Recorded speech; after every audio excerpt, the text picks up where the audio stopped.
Welcome back to the Stephen A. Smith Show. Before I get on out of here, I had to talk about a story that's very, very important. And albeit indirectly, it involves...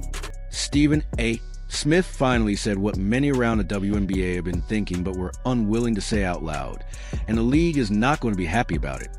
For nearly 2 years, quiet conversations have followed the WNBA, filled with talk of jealousy, resentment, and an unspoken effort to slow down the rise of the most marketable star women's basketball has ever produced. This week, that tension exploded into the open. The moment Nike, Travis Scott, and the Kelsey brothers aligned themselves with Caitlin Clark, the debate ended. She is no longer just an elite player. She is an economic force on a global scale. Smith didn't merely defend the Indiana Fever guard. He confirmed a reality many feared to admit. The separation between Caitlin Clark and the rest of the league is no longer a gap. It's a canyon, and no amount of messaging can close it. And if you thought the reported $28 million Nike deal was a story, you missed the bigger picture. That number now looks like only the first payment in a financial shift that could destabilize the WNBA's already fragile structure. The catalyst for this moment was the Nike commercial that dropped on Christmas Day and immediately dominated social media. While fans were celebrating the holiday and watching NBA games, Nike released its From Anywhere campaign, a high-budget, cinematic introduction to Caitlin Clark's upcoming signature shoe, the Caitlin Ones, set for spring 2026.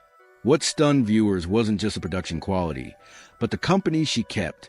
Instead of surrounding her with WNBA legends or trailblazers of the women's game, Nike placed her alongside Travis Scott and the Kelsey brothers, icons of mainstream culture. According to Stephen A. Smith, this was no coincidence. It was a deliberate message. Caitlin Clark no longer needs validation from the WNBA. She has outgrown the league before even completing her second season. Smith argues that this ad represents the worst-case scenario for the league's traditional power structure. The expectation was that Clark would fall in line, wait her turn, and blend into the system. Nike did the opposite, elevating her instantly and leaving everyone else behind. At the core of the backlash, Smith says, is money. When her 8-year, $28 million deal was first reported, it already created tension in locker rooms across the league. Veteran players who had spent years grinding suddenly saw a rookie earning more in endorsements than entire rosters combined. Now, insiders believe that $28 million figure may be drastically understated. Some projections suggest her signature shoe alone could generate $150 million within its first 3 years. That number makes the tension impossible to ignore. The average WNBA salary is roughly $76,000, with the league maximum still below $250,000. Smith calls this imbalance the true source of the hostility we see on the court. This is no longer just about competition. It's about one athlete generating more wealth from a sneaker release than most players will earn in their entire careers. According to Smith, resentment is inevitable when that kind of financial gap exists, regardless of professionalism. This week, Smith escalated his comments further, predicting that animosity toward Caitlin Clark will only intensify following this Nike campaign. He believes the physical play, the hard fouls, and the subtle isolation seen last season were only the beginning. Now that she is officially the face of Nike basketball, the target on her back has grown even larger. The money is real, the ad are live, and the checks have been written, and Smith expects next season to reflect that reality. Smith also points to Nike's aggressive strategy as a sharp contrast to the league's approach. Nike follows data, not feelings. They saw the ratings surge, the jersey sales skyrocket, and arenas filling beyond capacity. While the WNBA pushed a message of balance and equal promotion, Nike doubled down on one star.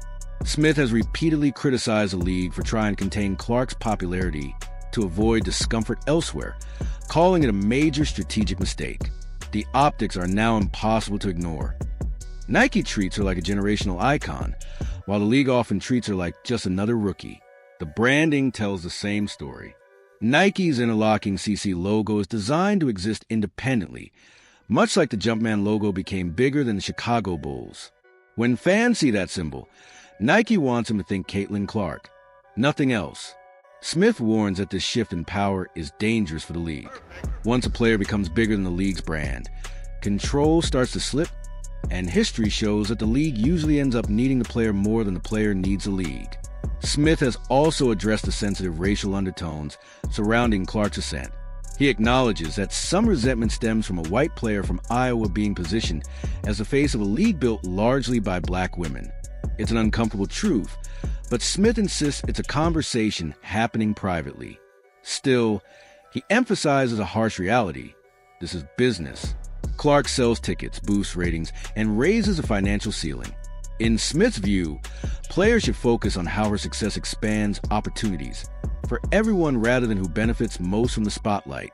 The presence of Travis Scott and the Kelsey brothers in the Nike campaign underscores a broader cultural shift. Nike is marketing Caitlin Clark not just to basketball fans, but to NFL audiences, music culture, and casual viewers who may have never watched a WNBA game. Smith believes this crossover appeal makes her nearly untouchable. Any excessive physicality or mistreatment won't just upset WNBA fans. It will provoke a backlash from the mainstream audience Nike has pulled into the sport. As anticipation builds toward the spring 2026 release of the Caitlin ones, analysts are already comparing the launch to early Air Jordan moments rather than previous women's signature shoes.